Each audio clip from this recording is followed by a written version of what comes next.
Bonjour chers frères et sœurs.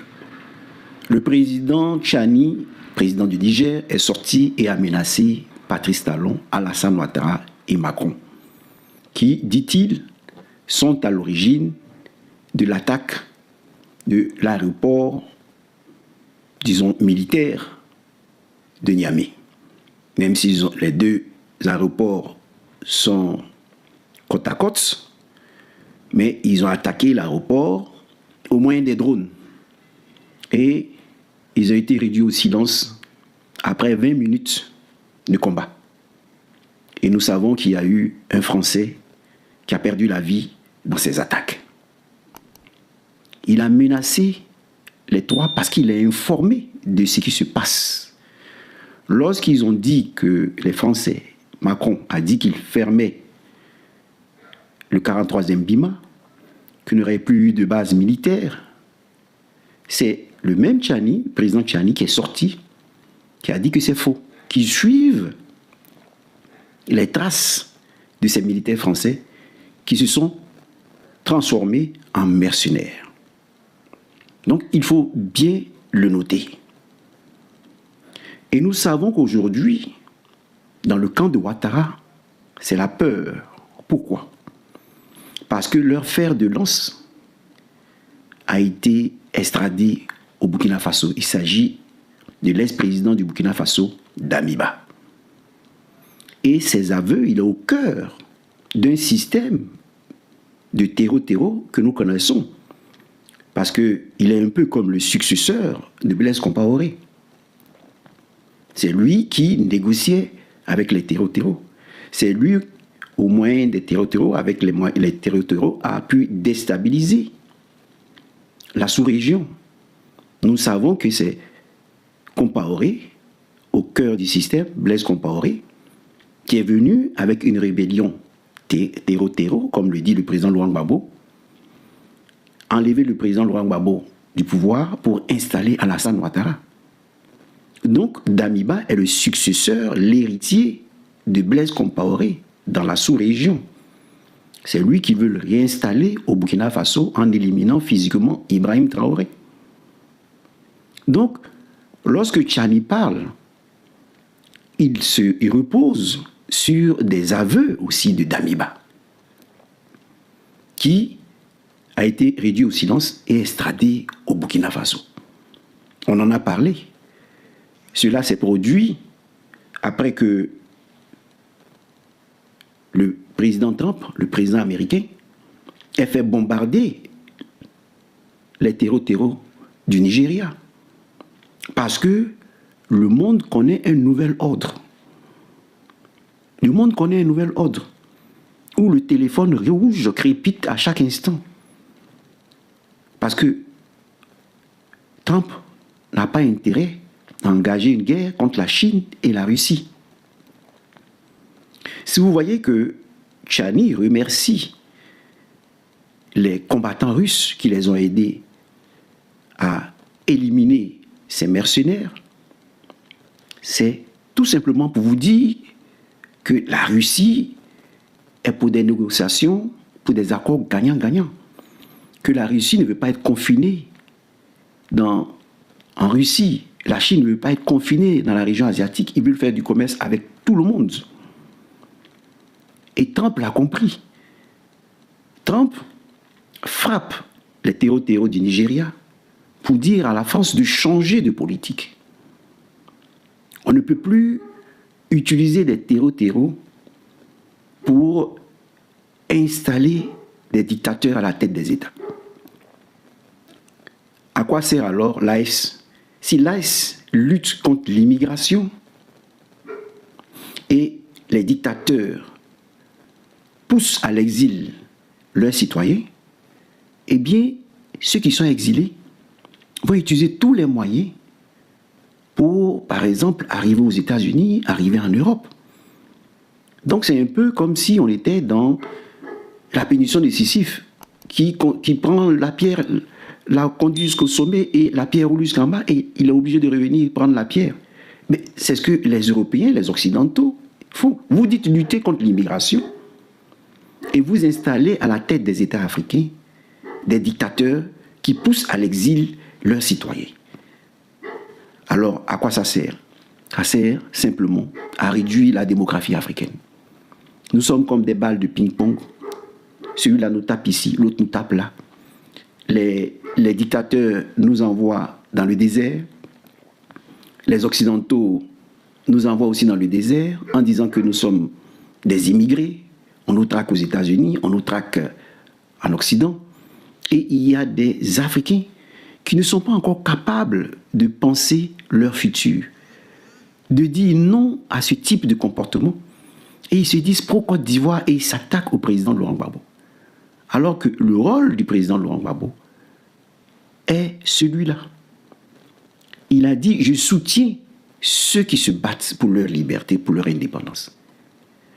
Le PPACI n'a pas une branche armée comme l'ANC. L'ANC de Mandela avait une branche armée qui combattait au moyen des armes les dictateurs qui étaient à la tête de leur pays. Le PPACI n'a pas une branche armée. Vous voyez? Donc, ici, il faut comprendre que lorsque le président Laurent Gbagbo était à la tête du pays, il a utilisé l'armée pour chercher à préserver l'intégrité territoriale de notre nation. C'est-à-dire, la nation ivoirienne doit rester une nation ivoirienne. C'est ce qu'il a fait. Mais il a constaté que derrière ça, il y avait la France et ses mercenaires. Donc, il a dit non à la guerre. Parce qu'il a compris que ces gens étaient prêts à décimer l'armée. Et c'est ce que Ouattara veut faire. Le programme, il est là. Il a réduit des députés. Ça y est, des députés aujourd'hui ne sont plus élus. Ils sont nommés. Lorsque vous voyez que les Gikawi ne sont plus devenus députés, alors que c'est des personnes qui étaient là depuis longtemps, vous voyez des députés qui ne sont plus députés, c'est parce que les députés ont été nommés. Ils ne sont plus élus. Et ces députés-là sont chargés de voter des lois pour aller en guerre. Aller en guerre, pourquoi? Pour éliminer nos armées africaines. Et ainsi, on nous recolonise. L'autre dictateur, mais lui, il est sur le net, avec ces gens qui sont sur le net, on en parlera un autre jour. Eh bien, l'autre dictateur qui fait semblant d'être avec le président Laurent Gbagbo et avec Alassane Ouattara, disait une fois qu'on l'a interrogé, que pensez-vous des bases militaires? Il dit, on n'a pas besoin d'autres militaires, la France suffit. Eh bien, c'est ce programme que Ouattara suit. Ouattara sait qu'il ne peut pas combattre l'AES. Il sait qu'il ne peut pas vaincre l'AES.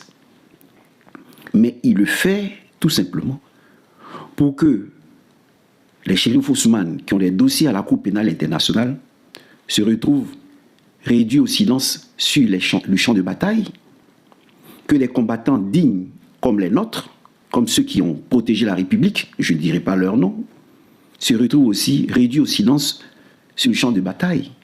Comme ça, Ouattara va accuser ces personnes d'être à l'origine des victimes, des gens de Douikoué, des gens de l'Ouest, de tous ces morts. Donc Ouattara, lorsque je vois une armée, un général, le chef d'état-major dit à Ouattara, nous sommes prêts. Vous êtes prêts à faire quoi? Aller en guerre contre vos propres frères.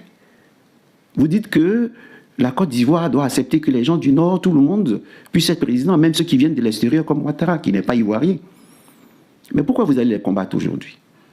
Quelle est la logique de votre discours? Vous avez pris des armes pour éliminer les Ivoiriens parce que vous dites que les Ivoiriens ne veulent pas que ceux qui sont venus du Mali, du Burkina Faso et autres, qui ont travaillé en Côte d'Ivoire, aient accès aussi au poste de président. Chérif Ousmane, c'est pas ce qu'il a dit, c'est ce qu'il a dit. Mais aujourd'hui, pourquoi ce Chérif Ousmane est prêt à aller attaquer ses frères? Pourquoi? Pour simplement continuer la traite négrière. Pour que la France nous impose ses prix. L'Élysée nous impose des prix. Trump et la France ont deux politiques différentes. On sait que les Américains sont des gens qui aiment faire le business. Donc, ils sont pour des accords gagnant-gagnant. Pourvu qu'on leur permette d'acheter l'uranium nigérien, l'or du Burkina Faso, ainsi de suite.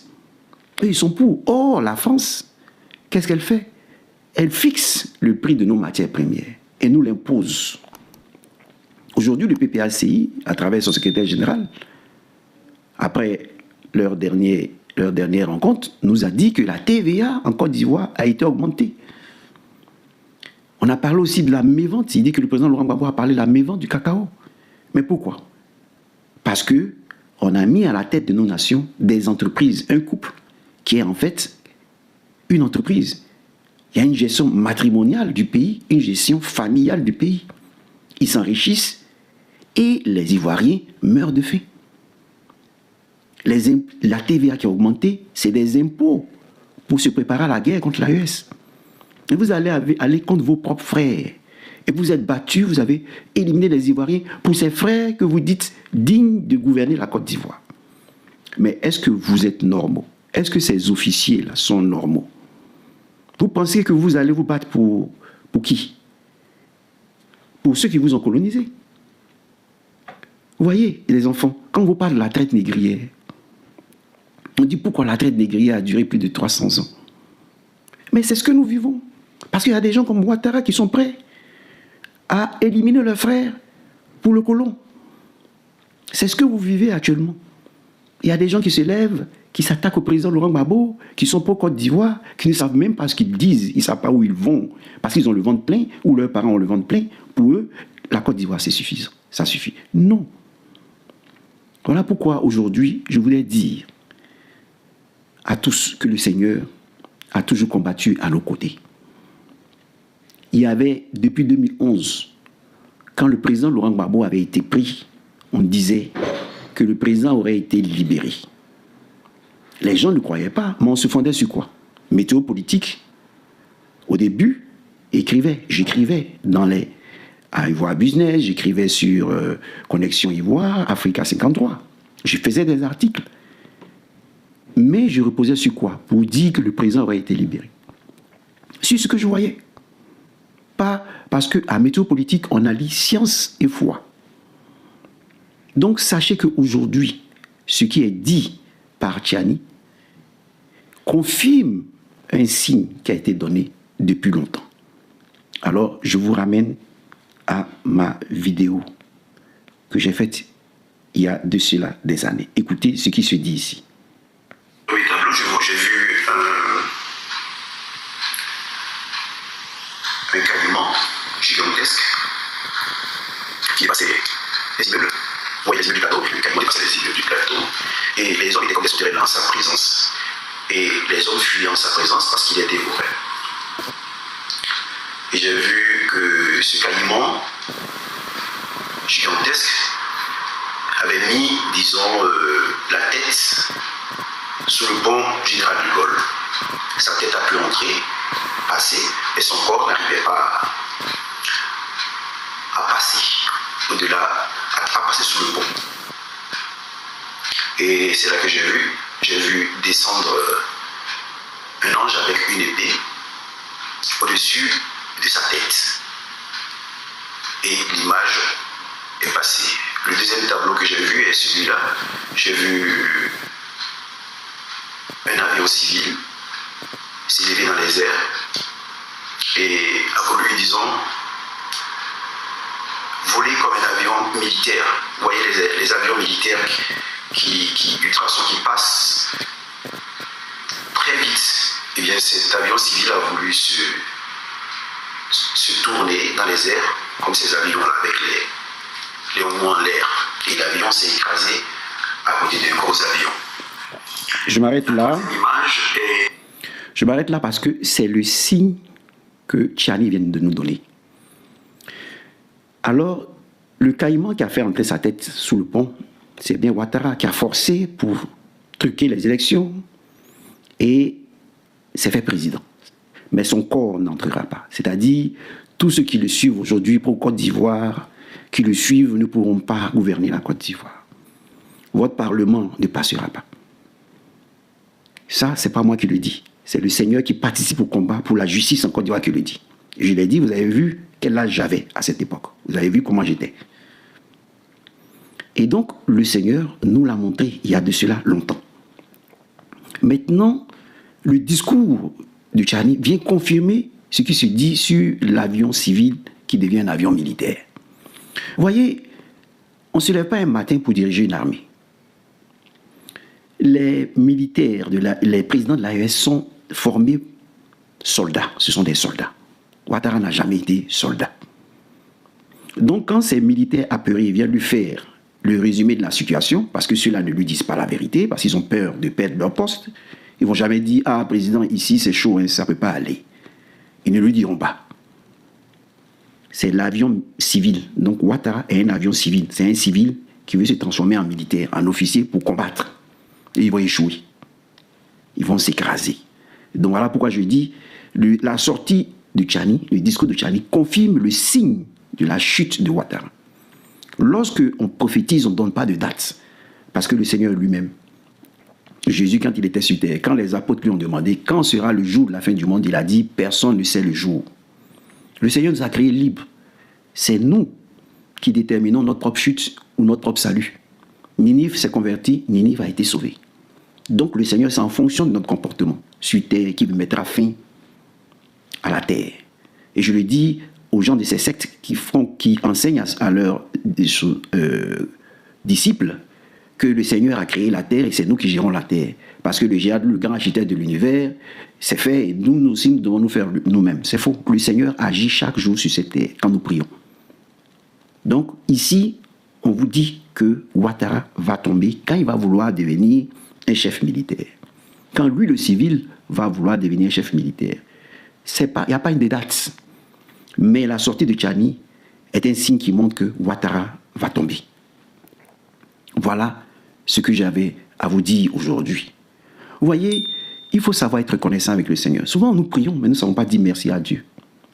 C'est Dieu qui nous faisait parler de la libération du président Laurent Gbagbo. C'est Dieu qui nous disait qu'il allait sortir des bombes vivants. Mais nous ne savons pas reconnaître que le Dieu qui nous a aidés hier, c'est lui qui dit aujourd'hui que Ouattara va tomber quand il va devenir un chef militaire. Parce qu'il est nul. Il va dire aux Français, donner des éléments aux Français qui ne correspondent pas. Il va dire qu'il a des attaches ici, il peut faire le combat, il peut mener le combat, il peut détruire l'AES. C'est archi faux. Regardez de vos yeux, Ouattara va tomber. Quand? Je ne sais pas. Le Seigneur ne donne pas de date. Tout dépend de nous. Donc ici, Tchani vient de confirmer ce signe. Il dit qu'ils vont rugir.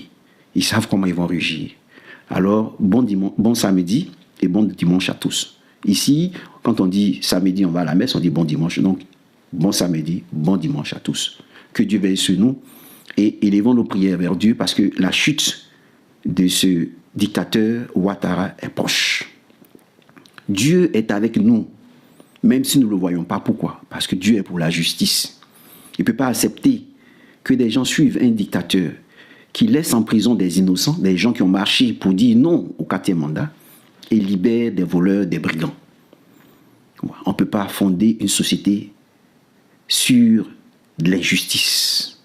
Et cette injustice-là est combattue par Dieu. Dès l'instant où tu prends le chemin de la justice, Dieu est avec toi. Et le président Laurent Gbagbo a dit, son héros, c'est Moïse. Parce qu'il est particulier. Il a donné la loi aujourd'hui qui permet à tout le monde de se transformer en peuple, disons, conscient. Peuple qui régit par des lois et non par la force. Parce qu'avant, c'était le plus fort qui gouverne. Vous voyez, la justice, ça peut être élève au plus fort. Or, grâce aux lois de Moïse, le monde a été régi par des lois. Et l'homme a commencé à penser démocratie et autres. Et c'est ce que le président Laurent Gbagbo veut introduire. Il vous dit, donnez-moi le pouvoir et je vous le donnerai. Ce n'est pas le président Laurent Gbagbo qui doit aller dans la rue et prendre le pouvoir. C'est vous qui prenez le pouvoir et vous venez lui donner. Mais lui, il suit son chemin de justice et ce chemin-là réussira. Voilà. On combat à ses côtés avec lui et lui, il combat avec nous. Voilà. Donc, il n'est pas responsable de quoi que ce soit parce que nous voulons la liberté. Et nous cherchons un guide pour la liberté. Comme le peuple d'Israël voulait un roi. Et le Seigneur leur a donné Saül. Et après, David. Nous voulons un guide. Et nous savons qu'il n'y a pas de guide en dehors du président Gbagbo qui puisse être fidèle au peuple. Voilà pourquoi nous sommes à ses côtés. Mais chacun prend sa croix et suis le Seigneur. Marche sur le chemin de la justice. Quand l'évêque Marcellin parlait, c'est pas parce qu'il est pro-Gbagbo, il est pro-justice. Voilà. Donc, nous suivons le président Laurent Gbagbo, nous le soutenons pour qu'il prenne le pouvoir, parce que sans le pouvoir, il ne peut pas faire ce qu'il a envie de faire. Voilà. Mais chacun de nous, ce n'est pas le président Gbagbo qui me donne ordre chaque matin de prendre ma vidéo et de vous parler. Non. Je le fais parce que je crains Dieu. Voilà. Je les affiche ici, je n'ai pas honte de ma foi, je les affiche parce que je crains Dieu. Il y a des gens qui font beaucoup de publicité aujourd'hui sur les sectes, et ça c'est normal. Mais quand nous affichons notre foi, non, pourquoi tu affiches ta foi? Moi, voilà ce qui m'inspire. Et ne tenez pas compte de la couleur de la peau. Je le fais exprès. Je sais que le Jésus de l'histoire est noir. Mais après Emmaüs, sur le chemin d'Emmaüs, le Seigneur se présente sous des aspects différents. Voilà. Il faut que vous compreniez cela. Ne vous laissez pas piéger par la couleur noire. Non. Le Jésus de l'histoire est noir. Mais lorsque Jésus se révèle sur le chemin d'Emmaüs à ses apôtres, ils ne le reconnaissent pas. Même Marie-Madeleine ne le reconnaît pas.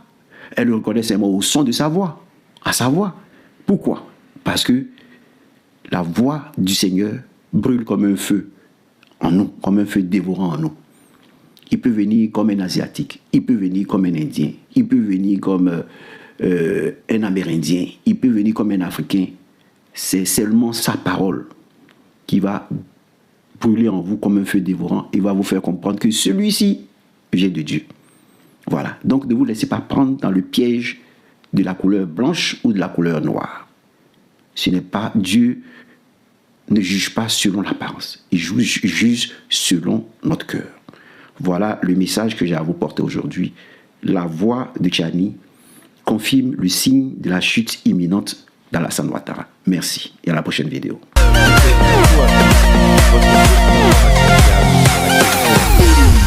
Si cette vidéo vous a plu, likez, partagez et abonnez-vous pour ne rien manquer. Activez la cloche pour rester informé en temps réel.